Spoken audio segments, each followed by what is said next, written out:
Normally I like to squeeze my reviews into 1 minute, but with a historically significant game like Dungeon Master, I'm going to stretch this out for a couple of reasons. This game was hugely influential, and my opinion of it's going to be very unpopular, because I don't think Dungeon Master is a very good game. When Dungeon Master first came out in 1987, I was blown away by it, and I played it a ton.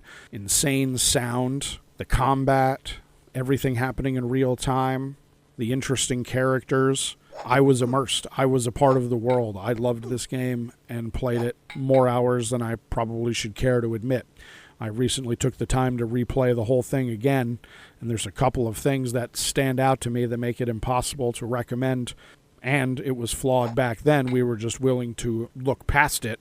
And let me get that out of the way. Dungeon Master does do some great things, but there's also some major problems in this game. The biggest of which is the puzzles and the backtracking, is the constant backtracking and unforgiving nature of the game. Because a lot of secrets and ways to progress are found by pushing buttons on walls or finding keys, some of which happen to be basically the same color as the dungeon you're staring at, and especially if you're moving a little bit quickly, it's very easy to miss. It's very easy to miss a button on a wall. In addition, there are walls that you can simply walk through, which isn't a big deal, but Dungeon Master sets up that you have to push buttons, pull things, touch things, place things in alcoves to open up the secret doors and the ways forward. It doesn't even tell you that you can just walk through some walls until halfway through the game. Luckily, this isn't super game breaking, because a lot of the secret doors in the early levels aren't necessary to complete the game, but I still find it annoying. And here's why. Because at some point, you're going to eventually miss something or look for something, and then you have to spend X amount of hours literally bumping into every wall, clicking on every wall, looking at every square inch of space on the floor for a gray or silver key you missed. You know, you're playing the game and just make a mistake. And these aspects of the game, to me, are unforgivable. They were unforgivable then, and they're even more unforgivable now. Now, a couple of my minor nitpicks. The combat system is certainly unbalanced. The magic spells are way too powerful compared to the melee, and especially compared to the ranged, which is basically useless.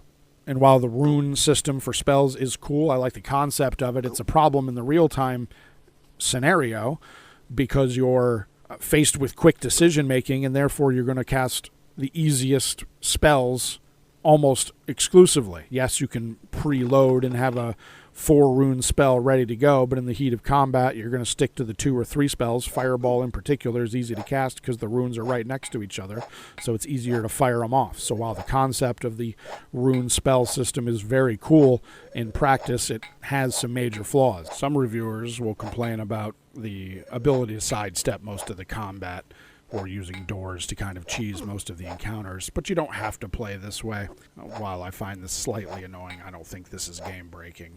My last major gripe with the game obviously is going to involve the setting itself. Constantly looking at more or less the same color walls and floor for 14 levels is somewhat forgivable because of the era of the game coming out, and obviously in later titles like Dungeon Master 2, the Eye of the Beholder series, Legend of Grimrock, other games of this ilk would certainly add a lot more variety.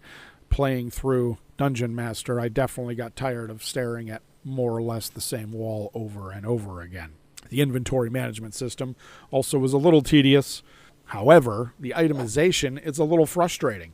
The armor and weapons having no real stats, no way of knowing what something does, and not really being able to know if anything is better than anything else is a little tedious and frustrating as well. I understand you can't always have your hand completely held, but some sort of more easy, convenient way of figuring out what weapons and armor and items did what, as opposed to having to stare at your stat sheet every time, would have been certainly more appreciated. Or an item like the Boots of Speed, very specifically, that your whole party has to have them for it to function, but it doesn't tell you that.